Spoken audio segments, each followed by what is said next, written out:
नमस्कार, मैं हिमांशु मिश्रा और आप देख रहे हैं द इनसाइड स्टोरी। तो तेलंगाना में क्या होने वाला है? 30 नवंबर को वोटिंग होनी है और उससे पहले जो तस्वीर उभर कर सामने आ रही है वो कांग्रेस के लिए थोड़ी राहत देने वाली दिख रही है। लेकिन क्या माहौल बना हुआ है वहां पर? केसीआर किस तरह से डिफेंड कर रहे हैं क्योंकि उनकी सत्ता रही है वहां पर। ऐसे में क्या एंटी इनकम्बेंसी के कारण उनकी सत्ता जाने वाली है? भारतीय जनता पार्टी का स्टैंड वहां पर क्या है और कांग्रेस किस स्थिति में है? उस एग्जिट पोल का भी हम जिक्र करेंगे, उस पोल का भी हम जिक्र करेंगे जिसमें कांग्रेस आगे बढ़ती हुई, आगे निकलती हुई नजर आ रही है। सारी बातें करेंगे। डॉक्टर संजीव त्रिवेदी बृहस्पतिकार हमारे साथ है। संजीव जी, पोल का क्योंकि मैंने जिक्र किया तो सबसे पहले मैं उस पोल के बारे में ही बता देता हूं कि क्या स्थिति उस पोल के मद्देनजर है। तो लोग पोल मेगा सर्वे के नाम से ये पोल है जो कि बता रहा है कि 69 से 72 सीटें कांग्रेस के खाते में जाती हुई नजर आ रही हैं, जबकि बीआरएस 36 से 39 सीटें और एआईएमआईएम 5 से 6, 2 से 3 सीटें भारतीय जनता पार्टी, यानी कि भारतीय जनता पार्टी काफी नीचे। कांग्रेस के लिए अच्छी स्थिति इस सर्वे में नजर आ रही है, लेकिन हम क्या आकलन करें? अब 119 सीटों वाली विधानसभा में अगर किसी दल को 69 से 72 दी जा रही है तो इसका मतलब यह है कि वो सरकार बना रही है, क्योंकि बहुमत तेलंगाना में 60 सीटों पर होता है।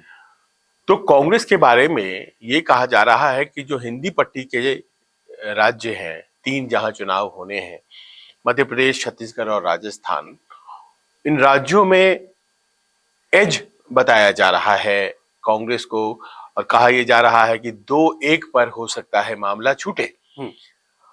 लेकिन अब मैं उन राज्यों का नाम नहीं लूंगा क्योंकि वो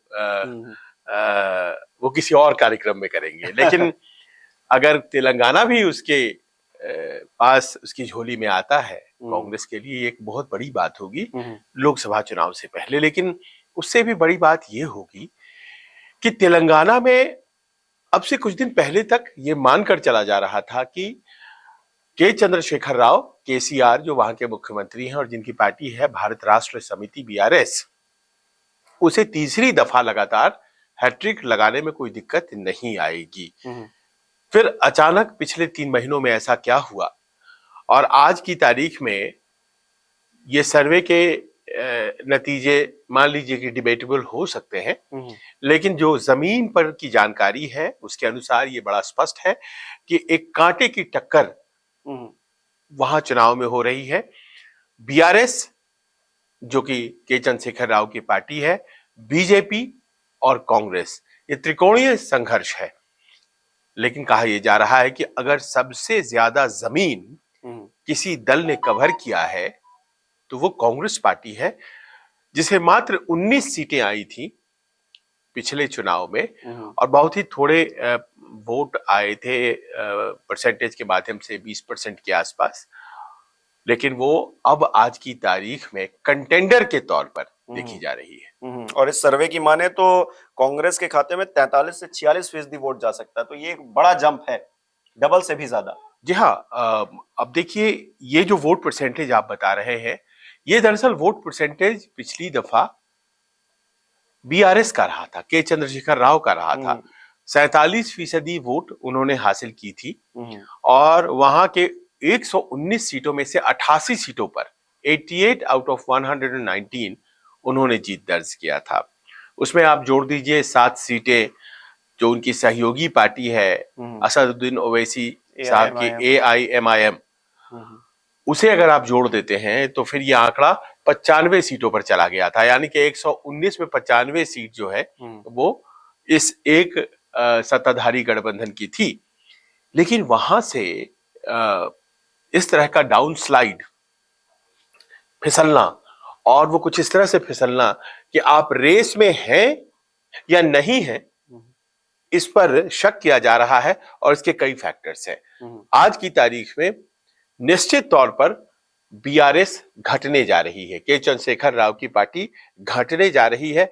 हो सकता है कि वो सरकार बना ले, लेकिन वो जो 95 गठबंधन में और 88 अकेले दम पे लेने वाली पार्टी थी, अब वहां तो वो आपको इस चुनाव के बाद नहीं दिखेगी, ये तय है। अच्छा, अब राजनीतिक बात करते हैं और 24 को लेकर भी थोड़ा भूमिका क्या बन रही है इस पर भी चर्चा करते हैं कि अगर के चंद्रशेखर राव घट रहे हैं, और क्योंकि हमको याद है खम्मम में एक रैली हुई थी वो गैर बीजेपी और गैर कांग्रेसी धड़े को एक करने की कोशिश कर रहे थे। इस बीच उनका जो प्रयोग था वो तो सफल नहीं हुआ, लेकिन इधर इंडिया गठबंधन बन गया और जो लोग भी वहां पर थे, अखिलेश यादव हो, केजरीवाल जी हो, ये सब इंडिया गठबंधन में आ गए, यानी कि केसीआर अपने आप में उधर अकेले पड़ गए। वो अभी तक तो यही कह रहे हैं कि हम इंडिया गठबंधन का हिस्सा नहीं है, हम अकेले लड़ेंगे। अगर स्थिति राज्य में तेलंगाना में बिगड़ती है तो केसीआर के लिए ना इधर की रहेगी ना उधर की रहेगी, तो उनके लिए जीतना कितना महत्वपूर्ण है ये चुनाव? जीतना तो हर किसी के लिए महत्वपूर्ण नहीं है, तो उनके लिए लिहाज भी, से 24 के लिहाज से देखें, लेकिन एक आरोप है और यही शायद आपके प्रश्न का उत्तर भी है, जो इस चुनाव में के चंद्रशेखर राव झेल रहे हैं। और वो आरोप ये है कि उनकी पार्टी दरअसल विपक्षी एकता को दो भागों में देखती थी, तो वो इसीलिए ताकि वो भारतीय जनता पार्टी को फायदा पहुंचा पाए। अच्छा, ये एक बहुत जबरदस्त तरीके से उनके ऊपर आरोप लगाया जा रहा है कि दरअसल अंदर खाने भारतीय जनता पार्टी से वो मिले हुए हैं। और उसकी वजह बता देते हैं लोग, कहते हैं कि जब धारा 370 का बिल आया, उस वक्त संसद में जो गैर एनडीए पार्टियां थीं, उनमें से जो समर्थन करने में सबसे आगे थीं, धारा 370 को खत्म करना है, तो वो बीआरएस थी। उस समय टीआरएस कहलाती थी। ऐसा क्यों किया उन्होंने? अगर आप भारतीय जनता पार्टी का राज्य में विरोध कर रहे हैं, तो फिर ऐसी क्या बात हो गई अचानक से, जब आपके सहयोगी असदुद्दीन ओवैसी विरोध कर रहे हैं, आप आगे बढ़कर के समर्थन करने में लग गए? इसका क्या अर्थ था? उसके बाद जब विपक्षी गठबंधन बना, तो विपक्षी गठबंधन में आपने विपक्ष के उस गठबंधन को एक तरह से कमजोर कर दिया। जब आपने कहा कि हम कांग्रेस के साथ तो जा ही नहीं सकते हैं, आपने अलग से एक फ्रंट बनाने की कोशिश की और उस रैली की, 19 जनवरी की रैली की बात आप कर रहे हैं, जिसमें कि उन्होंने अखिलेश यादव और अरविंद केजरीवाल साहब सब लोगों को बुला करके एक non Congress non BJP front बनाने की कोशिश की, जो अंततोगत्वा नॉन स्टार्टर साबित हुआ। तो ये सब प्रयास क्या भारतीय जनता पार्टी को मदद करने के लिए थे? ये उन पे प्रश्न उठ रहा है। और तब उठ रहा है जब उनके मजबूती का जो आधार है वो एक बड़ा चंक है मुस्लिम वोट्स का। आप उसकी बात कर लीजिए, मुस्लिम वोट्स की, क्योंकि तेलंगाना में 13% मुस्लिम वोट्स हैं, 13%। लेकिन 13% मायने नहीं रखता, मायने रखता है कि वोटर्स का कंसंट्रेशन कहां कहां है। जैसे हैदराबाद शहर जो मेन है, हैदराबाद शहर मेन में जो 10 सीटें हैं, उन 10 सीटों पर ऑन एन एवरेज औसतन 40% मतदाता हर सीट पर हैं मुसलमान। यानी कि अगर वो आपका साथ नहीं देते हैं तो चुनाव में जीत नहीं होगी। हार जीत तय करने वाला फैक्टर कम से कम कांग्रेस के लिए या बीआरएस के लिए। अगर एक तरफा हो जाता है वहां का मुस्लिम मतदाता, तो फिर दूसरी पार्टी की हार हो जाएगी, जैसे कांग्रेस पार्टी की पिछली दफा हुई थी। बिल्कुल। तो आप ये समझ लीजिए कि वो 10 सीट बड़े क्रूशियल हैं और उन्हीं 10 सीटों में से 7 सीटों पर कहते हैं कि असदुद्दीन ओवैसी साहब का दबदबा होता है, उनके पास 7 ही सीट है। करीमनगर, निजामाबाद, ये सब सीटें जो हैं वो मुस्लिम मतदाताओं के द्वारा तय की जाती हैं। इसके अलावा कहते हैं कि आप हैदराबाद से बाहर निकले अगर, तो कम से कम आपको हैदराबाद के पेरिफेरी में, आसपास में ऐसी 20 सीटें हैं जिस पर 20% है मुस्लिम मतदाता। अब आप समझिए, एक मुस्लिम मतदाताओं में आजकल एक तरफा वोट करने का चलन है, तो उन सीटों पर भी बड़ी निर्णायक हो जाती है ये वोट संख्या, कि अगर वो एक तरफा वोट कर देते हैं तो वो उम्मीदवार, चाहे वो बीआरएस का हो या कांग्रेस का हो, भारतीय जनता पार्टी को तो मुस्लिम मतदाताओं का वोट मिलना नहीं है, तो वो चाहे वो बीआरएस का हो या कांग्रेस का हो, वो 20% से स्टार्ट ही करेगा। अब और आगे बढ़िए तो आप पाएंगे कि 16 और ऐसी सीटें हैं जहां पर मुस्लिम मतदाता कम से कम 14-15% है। यानी कि 10 हैदराबाद के, 10 हैदराबाद के बाहर के और पूरे राज्य में फैले हुए 46 सीटें, 46 आउट ऑफ 119 मुस्लिम मतदाताओं की वजह से हारी या जीती जाएंगी। तो आप ये समझ ले कि अगर 2/3 हो गया, वो 1/3 सीटें 1/3 हो गई, सॉरी। तो अगर वो सीटें एक तरफ हो जाती हैं तो फिर बीआरएस की वो जीत कैसे होगी? और बीआरएस पर अगर यह आरोप लग गया है कि आप भारतीय जनता पार्टी के बी टीम तो कहीं नहीं है, कहीं ऐसा तो आप गड़बड़ तो नहीं कर रहे हैं। देखिए, असदुद्दीन ओवैसी पर तो लगता ही रहता है यार, बिल्कुल। और अब उन पे भी लग रहा है। और उसका एक उदाहरण, बड़ा इंटरेस्टिंग उदाहरण है, हमारे दर्शक भी इस बात को बहुत आसानी से समझ पाएंगे, जो लोग हैदराबाद नहीं गए हैं वो भी समझ जाएंगे। अजहरुद्दीन चुनाव लड़ रहे हैं, भारत के महान क्रिकेटर, बल्लेबाज, कैप्टन, कई रिकॉर्ड्स उनके नाम है। उन्होंने राजनीति में जो अपनी जगह बनाई, मुरादाबाद से चुनाव लड़े, जीत गए, उसके बाद वो सवाई माधोपुर से राजस्थान में लड़े, वहां हार गए, और अब अपने घर पे लड़ रहे हैं चुनाव, हैदराबाद जुबली हिल्स अब विधायकी लड़ रहे हैं, और विधायकी लड़ रहे हैं। अब देखिए कि वहां पे जिस सीट से वो लड़ रहे हैं, करीब 3 लाख मतदाता है, 3 लाख से थोड़ा ज्यादा, और हर तीसरा मतदाता मुस्लिम है। जैसा कि मैंने आपको बताया, हैदराबाद में हर सीट पर 1/3 तो है ही, तो 1/3 लगा दीजिए यहां पर भी। बिल्कुल। वहां पर असदुद्दीन ओवैसी और बीआरएस ने अपने उम्मीदवार खड़े कर दिए हैं ताकि मुस्लिम वोटों का विभाजन हो जाए, असदुद्दीन को ना मिले। लेकिन वहीं पास की सीट है गोशा महल, और गोशा महल वो एकमात्र सीट है जो भारतीय जनता पार्टी पिछले असेंबली में जीती थी, 119 में से एक सीट। और वहां का एमएलए, वो जो अपने विवादित बयानों के लिए जाने जाते हैं, राजा सिंह, राजा सिंह उनका नाम है, और वो कुछ बहुत ही विवादास्पद बोल गए थे तो पार्टी ने उन्हें सस्पेंड कर दिया था, और अभी उन्हें चुनाव के वक्त ही दिया है टिकट। बड़ी गाली गलौज भी अपने भाषणों में करते हैं, और कट्टर हिंदुवादी छवि रखते हैं, कहते हैं मैं वहां का योगी हूं, कुछ इस तरह की बातें उनकी भाषणों में आपको सुनने को मिलती है। उसके खिलाफ ओवैसी साहब ने कैंडिडेट नहीं दिया,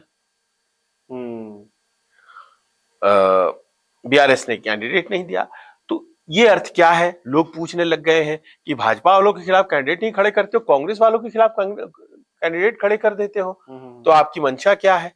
अब जवाब देते बन नहीं रहा है। तो ये जो अगर ये मुस्लिम मतदाता ये अगर कांग्रेस की तरफ जाता हुआ दिखाई पड़ रहा है, जो कि जा रहा है, तो एक बहुत बड़ी कहते हैं कि कोई एक फैक्टर होता है चुनाव में जो सब कुछ बदल देता है, गेम चेंजर। ये गेम चेंजर फैक्टर है जो कि कांग्रेस के लिए काम कर रहा है, और कुछ इस तरह से काम कर रहा है कि इस बात को सेंस कर लिया कांग्रेस ने कि मुस्लिम मतदाताओं में खासतौर पर यह शक पैदा हुआ है, उस शक को बढ़ाया जाए। उन्होंने शक को बढ़ाने के लिए बहुत करीने से काम किया। अलग से पहला राज्य है तेलंगाना, उन्होंने घोषणा पत्र मुसलमान मतदाताओं के लिए जारी किया है। अब ये एक प्रयोग है, क्या वो दूसरे राज्यों में भी करेंगे, और अगर करेंगे तो उसका क्या प्रतिफल होगा देखा जाएगा। वहां भारतीय जनता पार्टी इतनी मजबूत नहीं है कि इसका फायदा उठा सके, और ये एक नई चीज मुस्लिम मतदाताओं को मिली है। इस कारण से कहा जा रहा है हिमांशु कि इस बार जो 88 सीटों से जो उनके फिसलने का सिलसिला है केसीआर के, वो बहुत तेज है। क्या वो 60 पे आके रुक जाएगा ताकि वो सरकार बना ले, या फिर वो जो फिसलन है और नीचे जाएगी, क्या वो 53 पे आकर रुक जाएगा? क्योंकि 7 सीटें इस बार भी ओवैसी साहब जीत जाएंगे, ऐसा कहते हैं, तो 53 और 7 मिलकर 60 बन जाते हैं। लेकिन अगर वहां भी नहीं रुका और वो जैसा कि आप बता रहे हैं 35-36 पर आ गया, तो फिर इस बार शायद वो सरकार न बना पाए। और ये अपने आप में बहुत आश्चर्य की बात होगी, क्योंकि कुछ दिन पहले तक हम मान के चलते थे वो तो राष्ट्रीय राजनीति के प्लेयर हैं, वो तो महाराष्ट्र में पार्टी को फैला रहे हैं, वो तो एक non Congress non BJP front बना रहे हैं, और अपने ही राज्य में आज उनकी ऐसी स्थिति हो गई। ना घर के रहेंगे ना घाट के, 24 में भी फिर दिक्कत हो जाएगी ऐसे तो। और कांग्रेस अच्छा करने वाली है, और मुस्लिम जो 13% मुस्लिम मतदाता का जिक्र आप कर रहे थे, वो क्या कांग्रेस की तरफ अट्रैक्ट है? इसका एक सबूत जो है हमने 2 दिन पहले ही देखा, जब एक मुस्लिम संगठन ने यह आरोप लगाते हुए बीआरएस पे कि हम पे ध्यान नहीं दिया, हमारी अनदेखी की और कांग्रेस पार्टी को समर्थन दे दिया। क्या 24 के लिए जो भूमिका जिसका मैं जिक्र कर रहा था, क्योंकि मैं बार बार इस बात पे जोर दे रहा हूं कि राज्य, क्योंकि सेमीफाइनल कहे जा रहे हैं, और 3 राज्य तो एक तरफ हैं जहां पर हिंदी पट्टी के, जहां पर जो परिणाम होंगे वो तो आगे की रूपरेखा तय करेंगे, तेलंगाना भी तय करेगा। और तेलंगाना में अगर कांग्रेस की जीत होती है तो वो जो निगोशिएशन वाली बात है वो और भी ज्यादा मजबूत हो जाएगी। जो 24 के लिए नेगोशिएशन करना है कि हम इतनी सीटों पर लड़ेंगे, और कांग्रेस को जो अब तक जो गठबंधन के साथी हैं वो हल्के में लेते रहे हैं, तो वो चीज भी मजबूत हो जाएगी। तो बहुत कुछ तय होना है तेलंगाना से। देखिए, अगर तेलंगाना में कांग्रेस जीत जाती है तो आप मानकर चलिए कि दक्षिण भारत में ये दूसरा राज्य होगा कर्नाटक के बाद। कर्नाटक के बाद। दूसरी बात यह है कि तमिलनाडु में तो पहले से ही वो सत्ता में है डीएमके के साथ, तो 5 में से 3 राज्यों में उनकी सत्ता आ जाएगी, जो कि अपने आप में बहुत बड़ी बात होगी। तेलंगाना का जब गठन हुआ था 2009 की बात है ये, जो बनते बनते 13 में गठन हुआ और फिर 14 से चुनाव शुरू हो गए। तो आप ये समझ लें कि उस वक्त सबसे ज्यादा उम्मीद ये की गई थी कि कांग्रेस अगर कहीं जीतेगी तो वो तेलंगाना में जीतेगी, क्योंकि आंध्रा वाले तो बहुत नाराज हो गए, हमारे राज्य का बंटवारा कर दिया। तो भाई जिस बंटवारा में जिसको फायदा हुआ वो तो कांग्रेस को वोट करेगा। लेकिन बहुत आश्चर्य की बात हो गई कि वहां पर जो है सारा क्रेडिट केसीआर लेकर चले गए कि भाई हमने आंदोलन लीड किया था तो हम इसके बेनिफिशियरी होते हैं। और कांग्रेस को ना आंध्रा मिला ना तेलंगाना, माया मिली ना राम। तो उसके बाद से अब उनके लिए ऐसा लगता है कि मौका आया है, वो कन्विंस करना चाह रहे हैं लोगों को। देखिए, आंध्रा में तो पहले से ही कांग्रेस बड़ी मजबूत हुआ करती थी। मुझे याद है 2004 में वाई राजशेखर रेड्डी जो कांग्रेस के बड़े नेता थे, 2 बार मुख्यमंत्री रहे थे वो, उन्होंने पार्टी को बड़ा मजबूत कर दिया था। बैक टू बैक सीएम थे और उसके बाद सीएम के तौर पर ही एक हेलीकॉप्टर हादसे में उनकी मौत हो गई थी। उन्हीं के बेटे हैं जगन मोहन जो आजकल मुख्यमंत्री हैं। उनकी अनबन हुई कांग्रेस से, उन्होंने अलग पार्टी बनाई और वहां की जनता ने उनका समर्थन किया। तो हर घर में वहां कांग्रेस आंध्र प्रदेश और तेलंगाना में है। भारतीय जनता पार्टी एक फैक्टर है। जब आप राष्ट्रीय राजनीति की बात करते हैं तो तेलंगाना में भारतीय जनता पार्टी ने किस तरह से प्रदर्शन किया, उसी प्रदर्शन पर निर्भर करेगा कांग्रेस और बीआरएस का प्रदर्शन, और उसके प्रदर्शन पर राष्ट्रीय राजनीति में वक्त पहचानी जाएगी। भारतीय जनता पार्टी की स्थिति यह है कि भले ही उसने 1 सीट असेंबली में जीती थी 2018 में, लेकिन 4 महीने बाद जब लोकसभा के चुनाव हुए थे तो 4 लोकसभा की सीटें जीत गई थी। तो यानी कि वहां भी एक वोट वर्ग है जो केंद्र में मोदी जी को देखना चाहता है। 4 सीटें दी, उनमें से 4 में से 3 सांसदों को बीजेपी ने विधायकी लड़ने भेज दिया है। 4 में से 3 सांसदों को भेजा है विधायकी लड़ने के लिए। केंद्र में मंत्री हैं जी किशन रेड्डी, वो वहां पर प्रदेश अध्यक्ष हैं। प्रदेश अध्यक्ष इसके पहले करीमनगर से बंदी संजय थे, जिन्होंने वहां की मुख्यमंत्री की बिटिया के कविता को हराया था। कविता आजकल दिल्ली शराब घोटाले मामले की वजह से ज्यादा चर्चा में है, लेकिन वो उस वक्त और ज्यादा चर्चा का विषय बना था कि सिटिंग सीएम की बेटी करीमनगर से चुनाव हार गई थी। और एक मायने में आप देखिए तो क्षरण जो है वहीं से शुरू हो जाता है केसीआर की पार्टी का। अच्छा, केसीआर अगर हारते हैं, मान लीजिए, हालांकि ये तो जनता उसका निर्णय करेगी, लेकिन अगर केसीआर हारते तो क्या इंडिया गठबंधन में उनकी एंट्री होगी? क्योंकि मैं जहां तक उनकी राजनीति समझ पा रहा हूं, और कई और भी उदाहरण देता हूं मैं, कि वो चाहते थे कि राज्य के इलेक्शन हो जाए, उसके बाद मैं फैसला करूं कि इस गठबंधन में जाना है कि नहीं जाना है, क्योंकि इसकी हार जीत नेगोशिएशन में काम आएगी।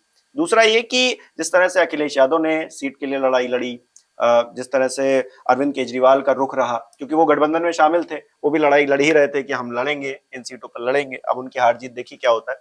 तो अगर केसीआर हार जाते हैं तो उनके पास नेगोशिएशन के लिए तो कुछ रहेगा नहीं। तो ऐसे में क्या वो इंडिया गठबंधन में एक सेफ गेम खेलने के लिए जा सकते हैं क्या? अभी से कहना जल्दी होगी या फिर क्या नजर आ रहा है? अभी से कह दीजिए, बिल्कुल नहीं आ पाएंगे, नहीं आएंगे। उनके हाथ में कुछ रहेगा ही नहीं, तो किस दम पे वो नेगोशिएशन करेंगे? दूसरी बात यह है कि बीजेपी से करीबी का जो एक आरोप लगा है, उस आरोप को धोना बड़ा मुश्किल होगा अगर हार हो जाती है, क्योंकि हार जो है वो स्टैंप लगा देगी कि आपकी जनता ने आप पर अविश्वास कर लिया। और तीसरी बात ये भी तो है कि के कविता जो है वो इसी शराब घोटाले में अभी तक फ्री है, गिरफ्तारी नहीं हुई है। सबूत शायद नहीं होंगे, शायद होंगे, कोई और बात होगी, हमें नहीं पता।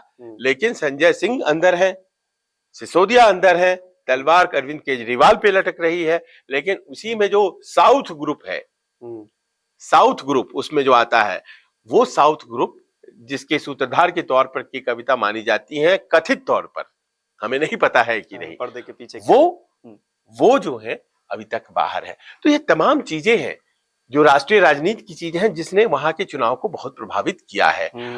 आप ये समझ लें कि मैंने इन 46 सीटों की बात की, पर इसके अलावा जितनी भी सीटें हैं, उन सब सीटों पर तो डायरेक्टली फाइट है ना बीआरएस और कांग्रेस की। हाँ।